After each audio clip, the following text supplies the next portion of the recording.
एक बहुत ही खूबसूरत गांव था जिसका नाम था रानीपुर। यहाँ सभी लोग बहुत खुशी खुशी से रहा करते थे। गांव में सभी कुछ अच्छा चल रहा था और इसी बीच शहर से एक फैमिली अपने पुराने घर में रहने आते हैं। उस परिवार में पति पत्नी और उनका छोटा सा बेटा थे जो अपने घर में रहने आए थे।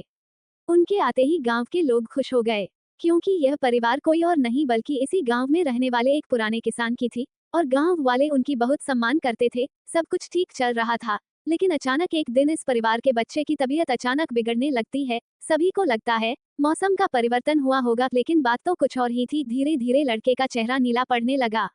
परिवार वालों ने डॉक्टर को बुलाया और डॉक्टर को भी कुछ समझ नहीं आया तो उसने पास में ही बने एक हॉस्पिटल में उन्हें स्वास्थ्य परीक्षण के लिए आमंत्रित किया ताकि बच्चे की बीमारी का पता लगाया जा सके। परिवार ने डॉक्टर की सलाह पर हॉस्पिटल जाना जरूरी समझा।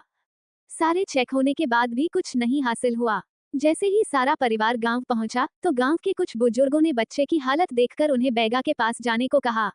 आज भी गांवों में पुराने रीति रिवाज के अनुसार झाड़ फूंक करके इलाज करने की प्रथा कायम है। परिवार सभी सदस्य बच्चे के लिए बैगा के पास भी जाने को तैयार हो गए। गांव के पास ही पहाड़ी में एक बाबा रहते थे जो कि काला जादू जानता था। जैसे ही उनके घर के पास गया तो बच्चा को देखकर बैगा जोर जोर से चिल्लाने लगे, तू क्यों आई है? इतने बरसों के बाद भी तेरा बदला शांत नहीं हुआ। ये सब सुनकर बच्चे के माता पिता और गांव वाले डर गए। उन्हें समझ नहीं आया कि बाबा को इतना क्रोध क्यों आ रहा है, जबकि उन्हें अभी तक कोई बात बताई नहीं गई। लेकिन बाबा तो काली माया में जानते थे, इस वजह से उन्हें पता चल गया। सभी लोगों उस बैगा के घर गया, लेकिन बैगा ने केवल उस बच्चे को पास आने को कहा। वह बच्चा के हालत बहुत ही खराब था। उसकी आंखें लाल हो चुकी थी, उसका शरीर नीला दिखाई पड़ रहा था और उसके शरीर का भी बुखार से तप रहा था। बैगा ने राख उठाकर के बच्चे के ऊपर पर फेंका।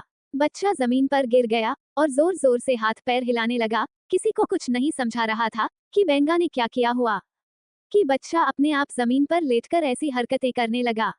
तभी अचानक बच्चा अपने पैर की उंगलियों के बल खड़ा हो जाता है और बच्चे जोर जोर से आवाज में बैगा को उसके पुराने नाम से बुलाया। अरे वो रवि, मैं तुझे मार दूंगी। लड़के को देखकर सब डर गए।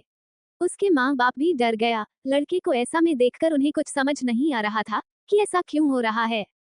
तभी बैगा ने एक मंत्र पढ़कर बच्चे को अपने काबू में किया। सारे गांव वाले बैगा से पूछने लग, ये सब क्या है? ये बच्चा ऐसा क्यों कर रहा है? तभी बैगा ने बताया कि इसके अंदर कोई चुड़ैल आ चुकी है, जो इस बच्चे के दादाजी ने उस चुड़ैल को दंड दिया था, उसी का बदला लेने आई है। क्योंकि वह गर्भवती में मरी थी और उसके कोख में पल रहा मासूम बच्चा भी मर गया, इसी वजह से वह उस वंश बच्चे को भी मरना चाहती है ताकि उसका बदला पूरा हो सके। ये सारी कहानी जानने के बाद उसके परिवार वाले बैगा के सामने प्रार्थना किए और अपने बच्चे की जान की भीख मांगने लगे। तभी बैगा ने अपनी शक्ति से उस चुड़ैल को मासूम बच्चे से बाहर निकाल दिया और कुछ समय बाद वह बच्चा ठीक हो गया और उन लोग खुशी खुशी रहने लगे। बोलो राधे राधे राधे।